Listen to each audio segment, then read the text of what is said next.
Hello and welcome to FLAUNT. Find your sparkle and create a life you love after infidelity or betrayal. I'm Lora Cheadle, and today we are going to take a really fun deep dive into somatic processing. In fact, not only are we going to take a really fun deep dive into it, this is basically going to be an entire workshop for you so you can experience the power of somatic processing. Now, you might be thinking, what the heck is somatic processing? What do you know about somatic processing? What do I need to know about somatic processing? Why am I here and why should I keep listening? So let me answer all of those questions for you. As you know, because you are here, I'm Lora Cheadle. I am an infidelity and betrayal recovery coach for women. I am an attorney, so I can give you all the great legal scoop on things. And I am a somatic attachment therapist. Now, what that means, what does that mean? Somatics basically means body. It just means your body, and it's using movement. Now, same thing in case you're thinking, okay, why do I care about movement? Emotions get stuck in the body. Emotions get stuck in our physical body, in our energetic body. An example of that is, have you ever felt nauseous when you hear bad news? Or have you ever felt like your throat was closing up? Or have you ever walked into a room and been like, oh, this hurts, or yay, this feels so good?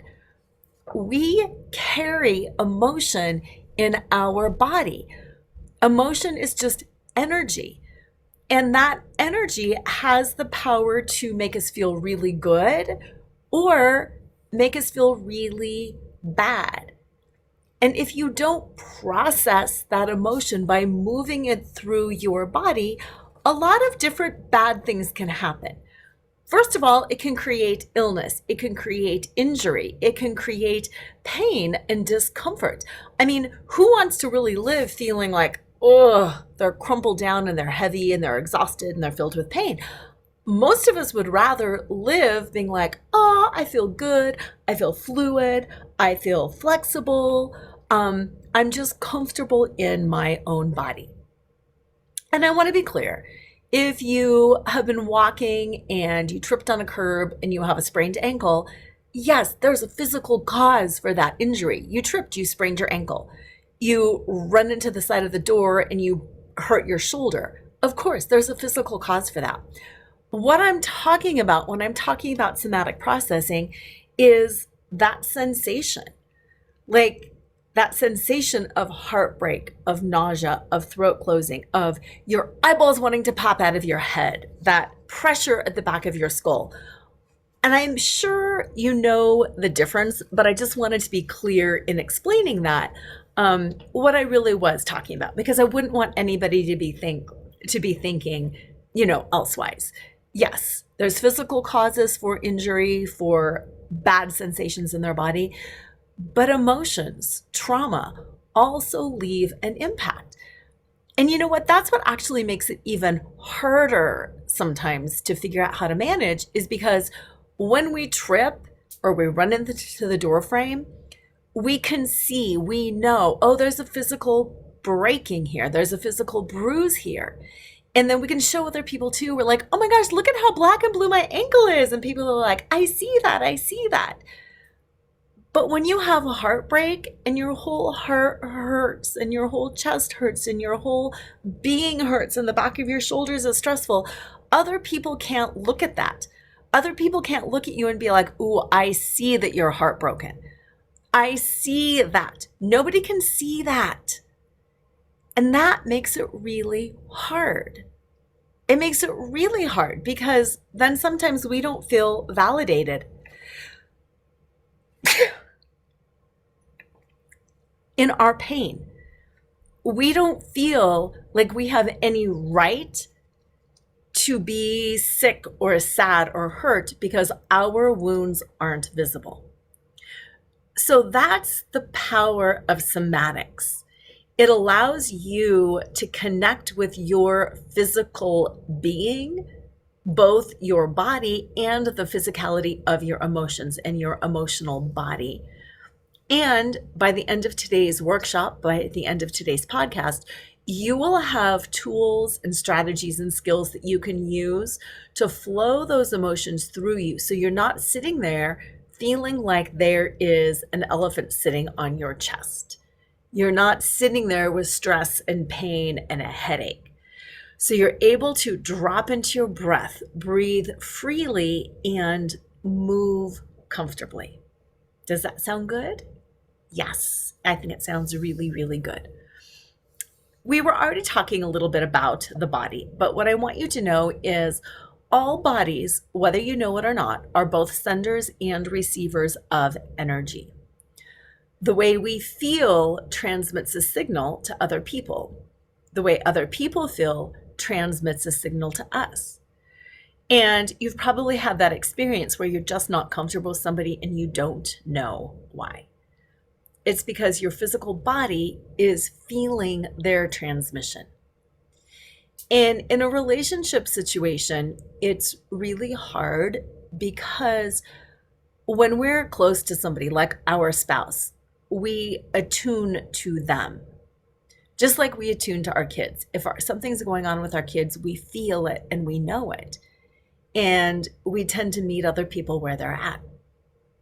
So when you're doing a fair recovery, it can sometimes be hard to maintain yourself when your spouse is in a dark place. And there's a fine line between receiving that and acknowledging that and having compassion and understanding that your spouse is in a dark place and allowing yourself to be brought to that dark space as well. And on the flip side, if you're struggling, if today is one of your struggling days and your partner isn't, it's important for them to mirror, reflect back some of that so they can attune to you. But your job is not to bring them down. Your job is not to bring everybody in the household down to your level any more than it's their job to bring everybody in the household down to their level. We are each responsible for maintaining our own sense of self. So that's hard. That's one of the things that I work on when I coach clients. And yeah, it takes a while. It takes like 6 months. That's why my coaching package is 6 months, because it takes time to practice doing that. And when you're not capable of doing that, here's what tends to happen. Too much emotion comes out. You're like this live wire, and you end up vomiting your emotion on other people. You yell. You are pouty and inappropriate, and you spew your emotions onto somebody else in this weird hope that, like, hey, maybe they'll process my emotions for me because it's too much and I can't handle it. Or somebody else will do that to you. They will vomit their anger, negativity, fear, shame, whatever onto you. And it's like they're subconsciously saying, you manage it, I can't, you manage it. And that's not healthy. And a lot of you that I speak with, a lot of you that I work with, that's what has happened in your relationships for a long time. Your partner has felt whatever it is, afraid, scared, sad, and they come home and they pick fights with you. And then they have this justification for cheating. And you're like, what just happened? That's what happens when we don't somatically process our emotions. We externally project those emotions onto other people. Or on the flip side, we internalize those emotions and we hurt ourselves. We get into that headspace of I'm worthless, I have nothing to offer, I'm fat, I'm ugly, I'm stupid, I'm dumb, I'm a bad person. And we start internalizing and we just suck down into our own depression. Somatic processing is about not sucking down and internalizing, and it's also not about externalizing. It's about processing them and flowing them so those emotions don't hurt anyone. So those emotions are felt fully, and so they are released in a constructive and a healthy way. Now, what I want you to know is humans know how to do this innately. Humans know how to process their emotions innately. Who here has seen a toddler throw a tantrum? What does that toddler tantrum look like? What does it sound like? How do you think the toddler feels after their tantrum? Yeah, they're processing that intense emotion. And in a healthy society, we would continue to constructively coach the child on how to process it in a way that allows it to come out instead of telling them to shut up, be quiet, sit down. We would help them learn how to process it. Now, have you ever seen people kind of have their hands by their face and do this little shaky thing? Particularly people who are like on the autism spectrum, you'll see do this little handshake, this little hand flap, flap, flap, flap, flap, flap, flap, flap, flap up by their face. Yeah, that's another way to re-regulate the nervous system to let emotions flow and come out.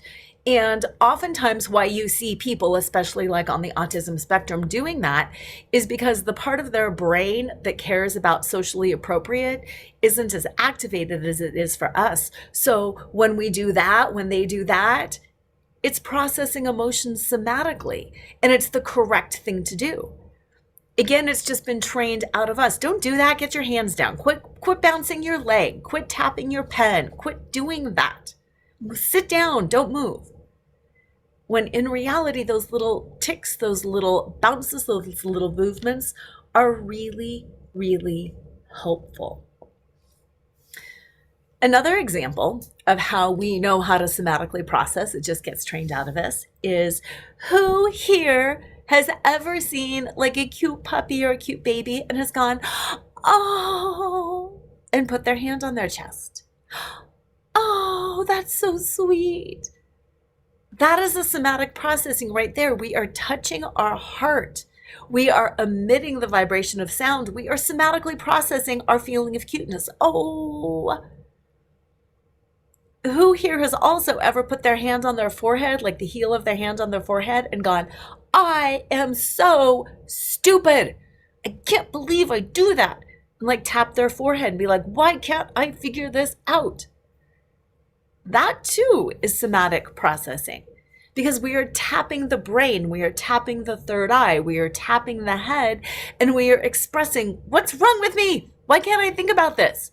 And we're trying to stimulate and shake out those thoughts by tapping the brain. Those are all healthy ways that we somatically process. They're examples of how we have instinctively known how to use our body, how to touch our body, how to flow and process emotions, whether frustration, like, why can't I think that? Or, oh, that is so cute. We know how to process trauma. We know how to process all of those big emotions, but a lot of those big emotions take big motions, and that's been trained out of us because we've been trained to sit down and be still. Especially just like, being in the school system, we're taught to sit down. So we create ourselves as floating heads. Our culture values knowledge over physicality. Our culture values knowledge over emotions, over sensitivity. So we have been really learned and trained to cut ourselves off at the neck and to think things through, to figure it out, and not to feel it and to process it. And as a result, we're just hurting ourselves, and we wonder why I'm so anxious. Why can't I get over this? Well, maybe you can't get over it because you're not processing it on a somatic level. Why don't I feel emotionally connected? Well, maybe because you're cut off and you're not processing it on a somatic level. So with that, my goal for you today is for you to start becoming aware of the things that you innately do to process emotions so you can lean into it, so you can do more of that.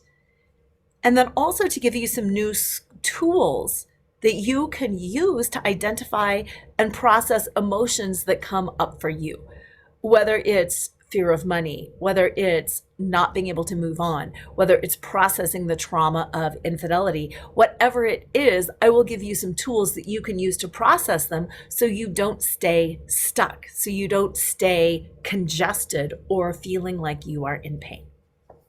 All right, does that sound good? I think that sounds good. We're going to start with a very gentle grounding and movement exercise. So if you're going to do some movement, begin by being aware of what's around you so you don't suddenly like reach your arm up and knock over a lamp. And if you're driving or walking or running or whatever, you can still listen to this. You can just do this moving, but just remain conscious and aware of where you are at. Okay. Begin by grounding.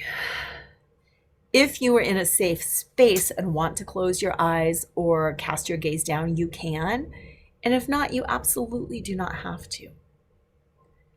I just want you to take a few breaths and start noticing the way your body moves as you breathe. And unlike traditional forms of meditation, this is not about being still. This is about moving as you breathe. It's about moving into relaxation. So often we talk about moving forward, but we don't move. We talk about moving into relaxation or moving into peace, but we're not moving. And if you want to move somewhere, you have to move.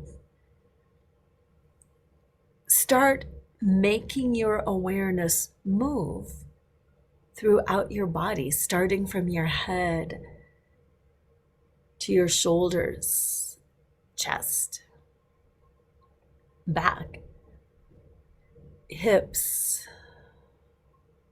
arms, legs, and feet. And I want you to feel the weight of your feet, whether both feet are on the floor or whether you're moving and you're feeling the weight one foot at a time.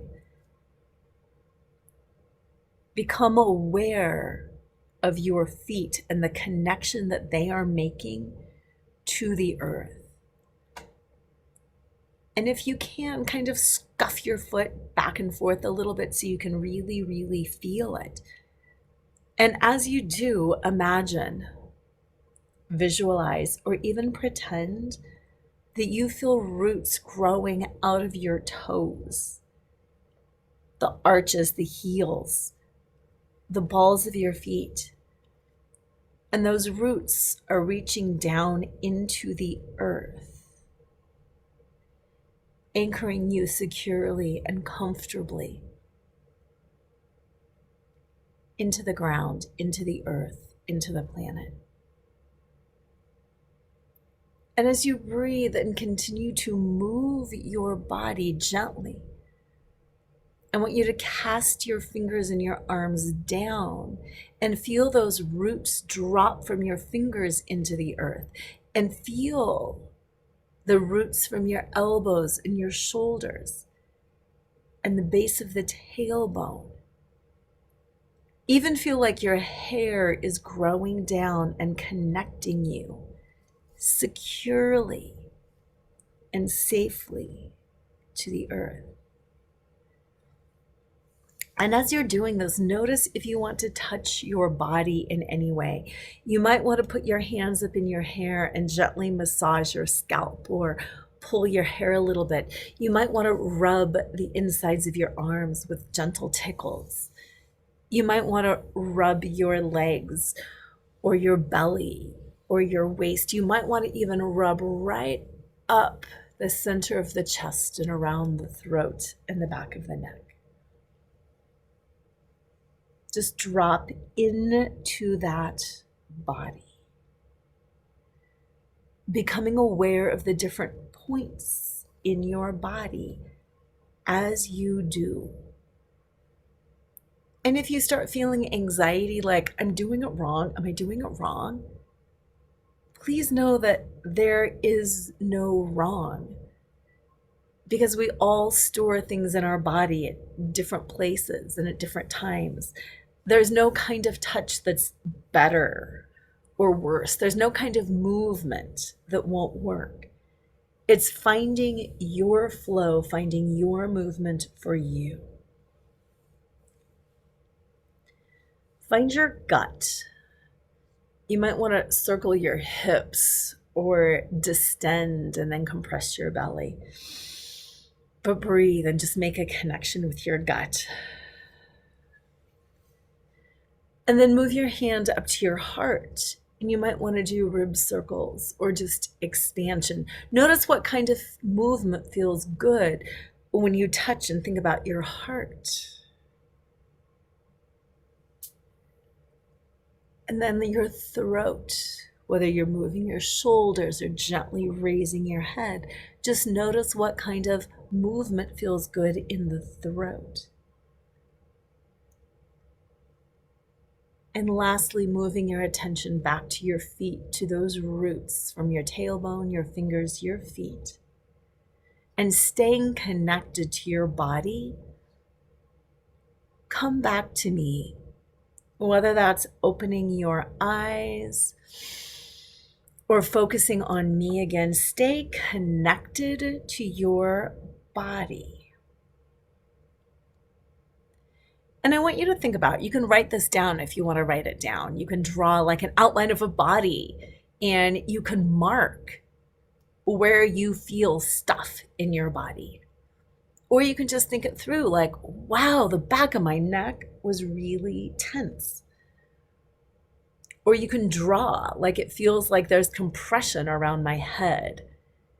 And if you're really creative, you could even get colored pencils and shade it in. Like it feels green ickiness around my knees and it feels, black spots are in my head. And oh my gosh, I feel like sutures are closing my heart shut. I want you to just take a few moments and I want you to try to identify and label what you might feel in your body. And it can be positive or negative too. You might be like, I feel expansion, I feel freedom, but I can't quite open my heart. So just notice what it is that you feel right now. And after you do that, I want you to very gently think about, from your head, think about a situation that is stressing you out or causing you pain. Fear about money, fear that he's going to cheat again, fear of breaking up your family, fear of whatever it is, fear that you're going to make the wrong decision. Think about that in your head. Identify the situation that is really causing you the most angst right now. And now gently notice your body again. When you have that thought, where does it trigger in your body? If I think about a situation, does it constrict my throat? If I think about money fears, does it make my hands ache? If I think about breaking up my family, does the back of my neck feel like, or the back of my head feel like it's going to explode? When you have that thought, where do you feel it in your body? And go ahead and draw that or mark that down. And as you're thinking about it, I don't want to move you into like a full place of trauma. I just want you to gently think about where it is that you feel that so you can identify it. Okay, I'm giving you some time to kind of process that because I want you to have a very clear understanding of money stress creates a headache. Breaking up my family creates like stress in my forehead. Thinking about infidelity hurts my heart. Trying to figure out the next step shuts my throat down. So you've got a very clear identity or idea of what it is that's your problem and where it is causing the pain. All right. Now, before we move into the tools and skills to address the situation that you brought up, I'm going to ask you a question. What are the two things that you need to know in order to use the GPS? Two things. Yes, you need to know your destination, where you're going, and you also need to know your location, where you're at.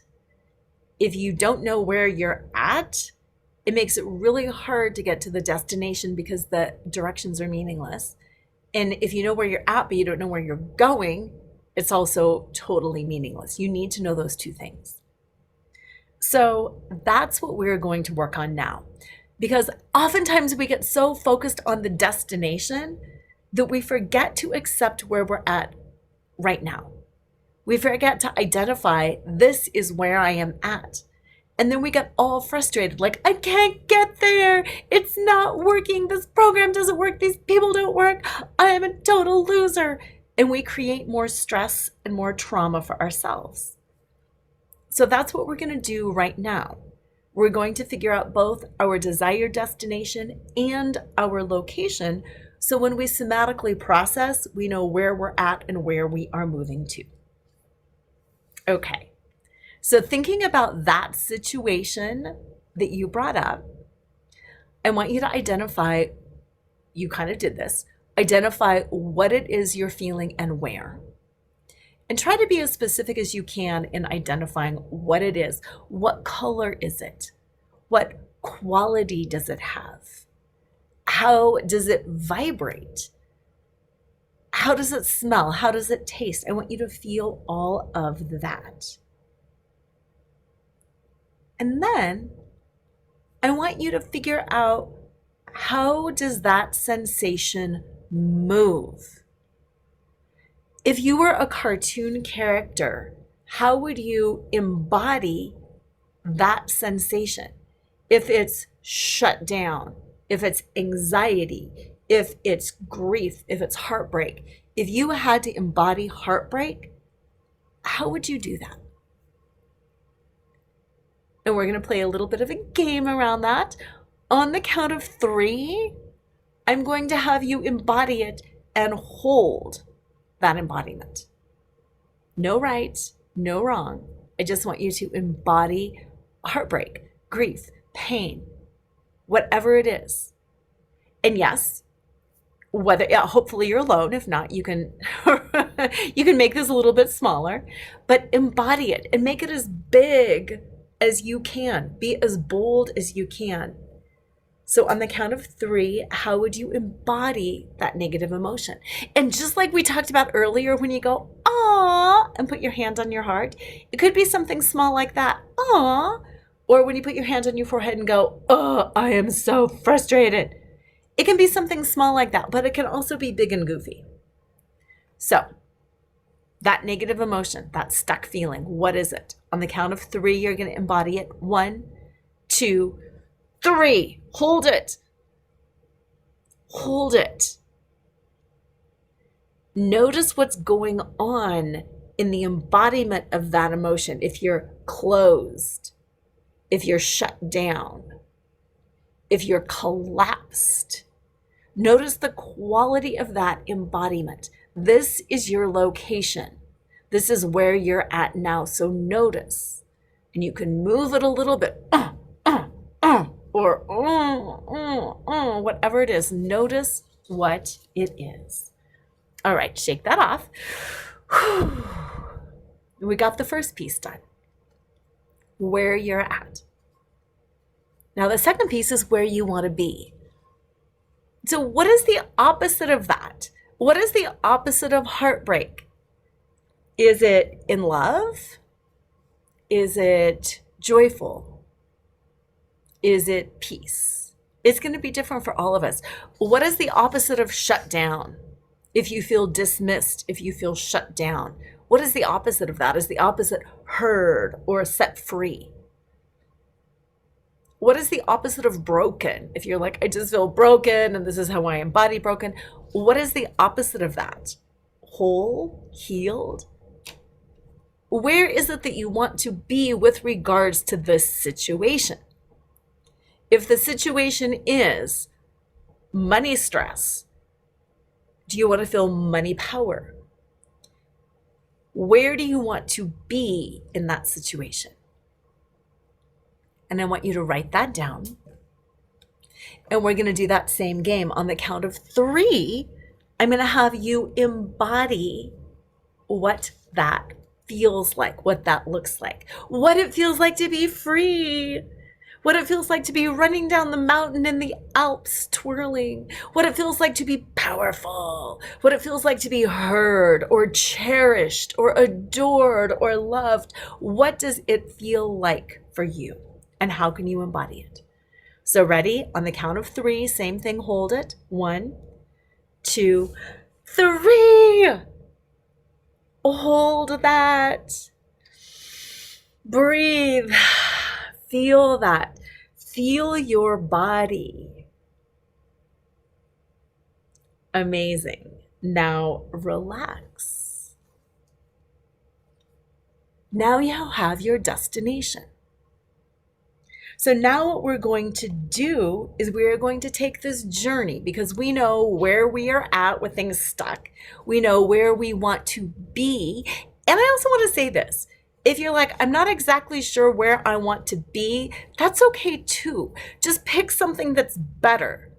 It might be too big of a stretch to be like free and cherished and in love. So pick something that's smaller and move into something smaller. That is okay too. Now, before we begin this movement, I got a couple questions. Do you ever get self-conscious around moving around other people? It's a pretty common experience. So I'm going to start by giving you some ideas for movements. The point is not to get locked into mimicking movements, but I know how it feels for somebody to be like, sing a song, and you're like, I don't know what song to sing. Or for somebody to be like, go dance, and you're like, I don't know where to start. I don't know how to move. And I want to make you feel safe, and I want to break down some of those fears, some of those insecurities by giving you some movements. And in exploring movements, I want you to think to indigenous cultures, to the videos, the TV things, the series that you have seen of indigenous cultures dancing. There's the rain dance, the marriage dance, the, ceremonial war dance. There's the stomping, there's the reaching. They're moving. Is it like a choreographed dance? No, they're moving. Dancing, movement, it's all the same. So don't get stuck in like, I don't dance, I don't move. Yes, you do. You're a human, you have a body, you are moving.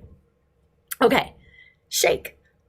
I want you to shake. Shake is one way that we can move. You can shake your shoulders. You can shake your hands. You can shake your ankle. You can shake your foot. Just shake. Perfect. Circles. You can make circles with your head, your ribs, your hips, your wrist. Pretty much every joint, your ankle, you can circle. Bounces. Bounces go straight up and down. Think about bouncing a baby. Bounce, bounce, bounce, bounce.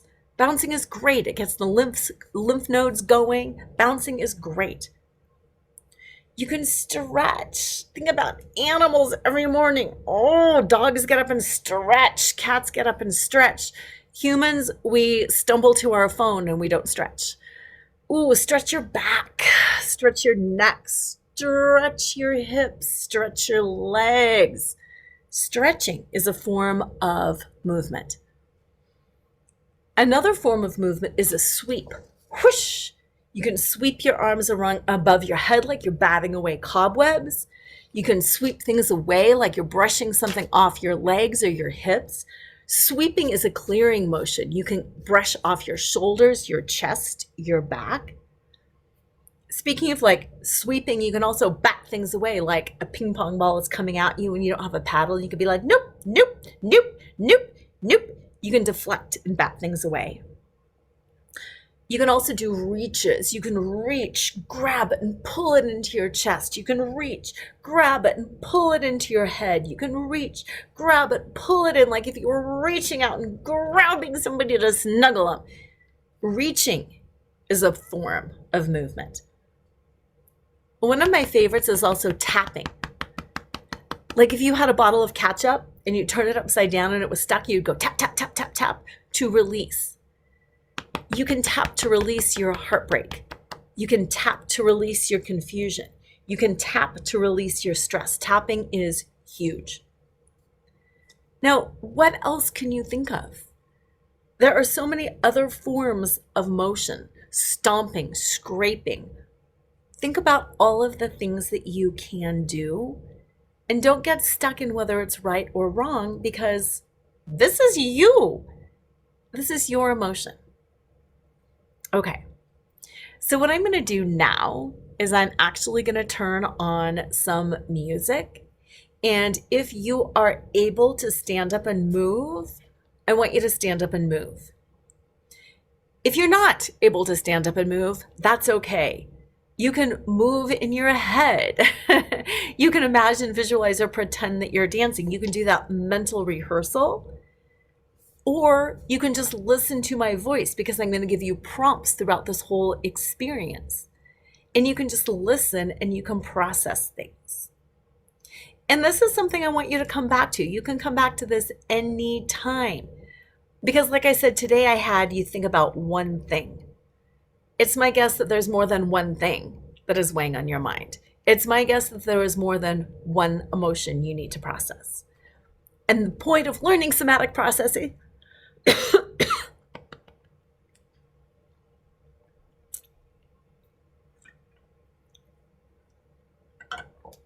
is to have a tool that you can use in the future.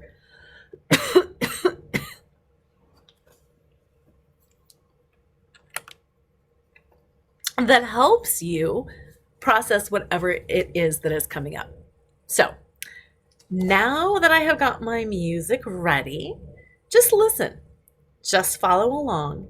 Again, there is no right. There is no wrong. All right. As we do this, I want you to not think. I want you to just be in your body and feel the music. Whether it's rocking, tapping, circling, even if you're not like feeling the love of the music, because it's always hard to find like music that resonates with everybody. I just want you to move.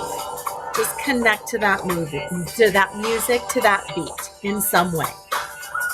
Now, be where you're at. If you feel a little awkward, feel a little awkward. It's all fine. Just be there. Breathe. Find the rhythm. Awesome. Now, we're going to start going into whatever it is that is stuck, whatever it is that is heavy. We're going to start going into that thing that you want to process somatically. So just like we did earlier when I was like, embody stuckness, embody fear. I want you to move as you would move if you were fear. Maybe it's stomp. Oh, maybe it's angry. Oh, maybe it's resentment. How would resentment move? You might have your muscles clenched. You might be hitting things away. You might be pulling things in. You might be cowering down or collapsing. You might have slower movement.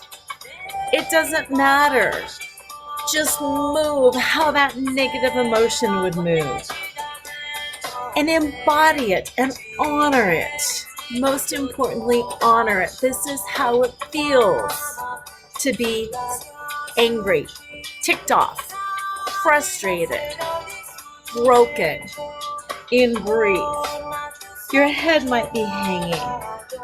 I don't know. You do you. Feel it. Feel it. If you feel like making noise, do it. If you feel like yelling, do it. Just fully embody it. Now, ask yourself, what are these sensations trying to tell me? What are they trying to tell me? Is there anything I can do to listen more fully? Is there anything I can do to honor them more? And as you listen, I want you to start visualizing off in the distance your desired destination. Free breath, free peace, free movement. And start shaking off a little bit of these uncomfortable emotions.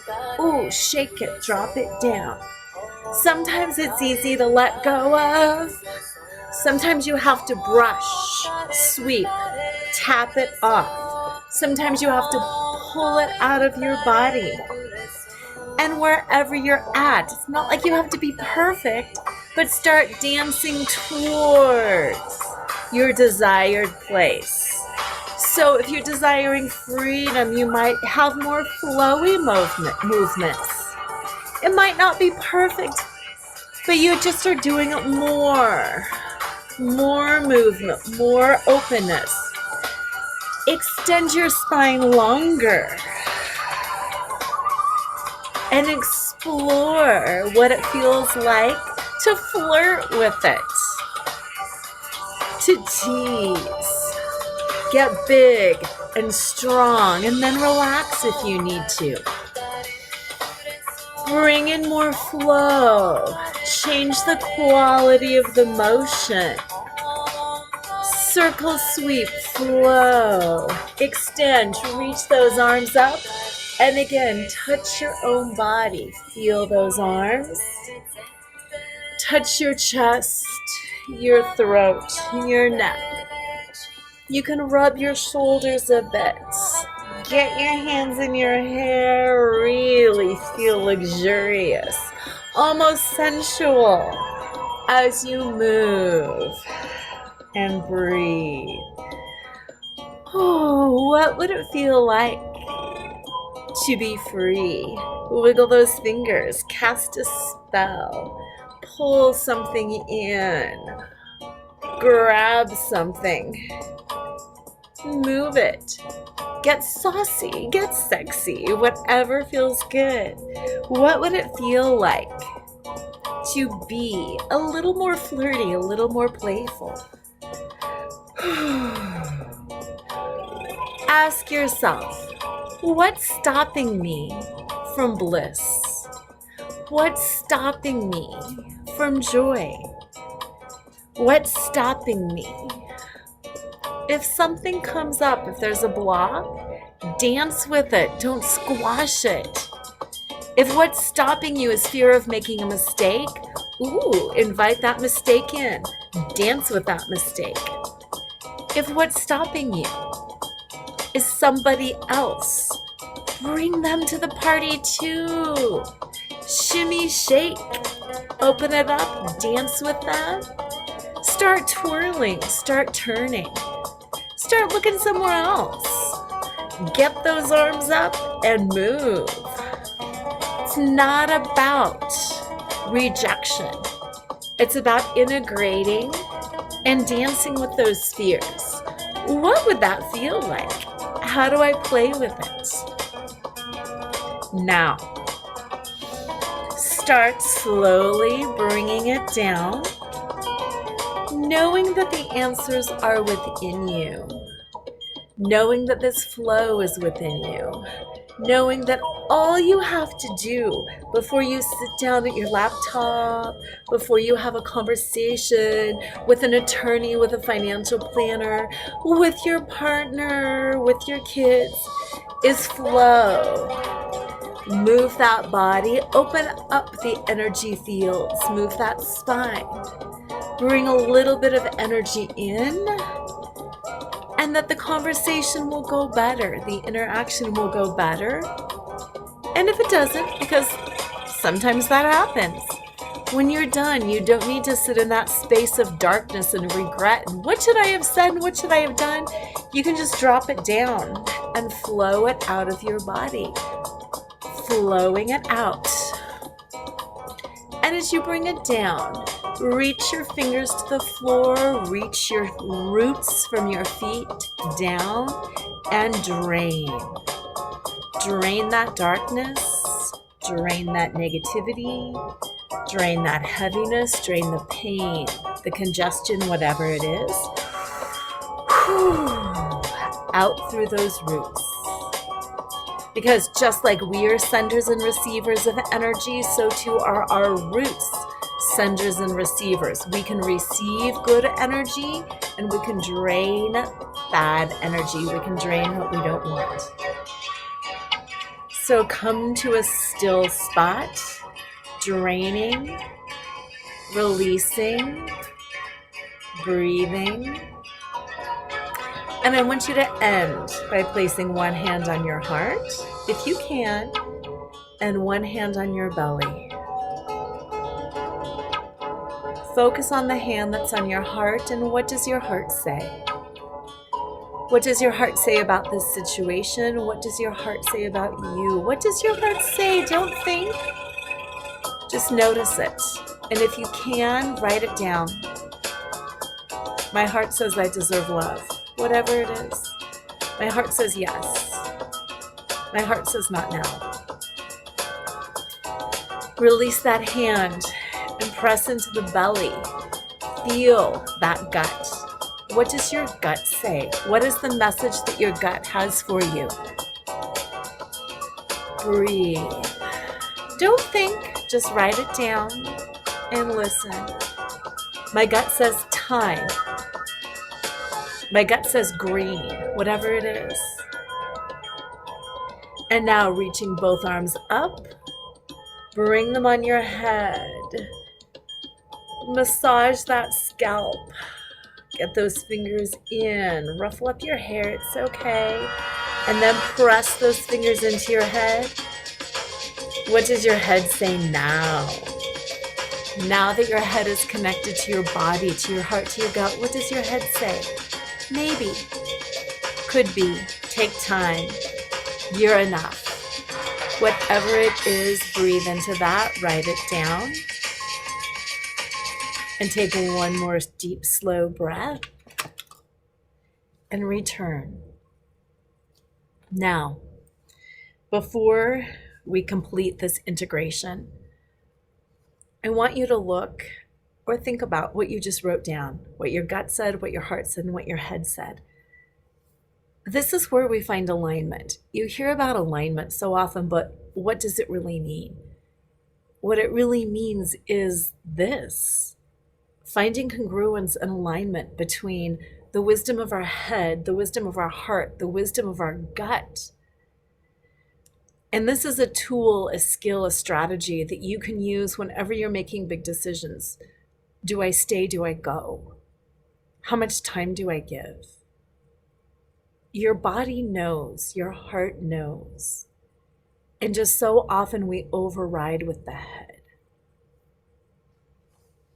So use this often to help you make decisions that are truly right for you.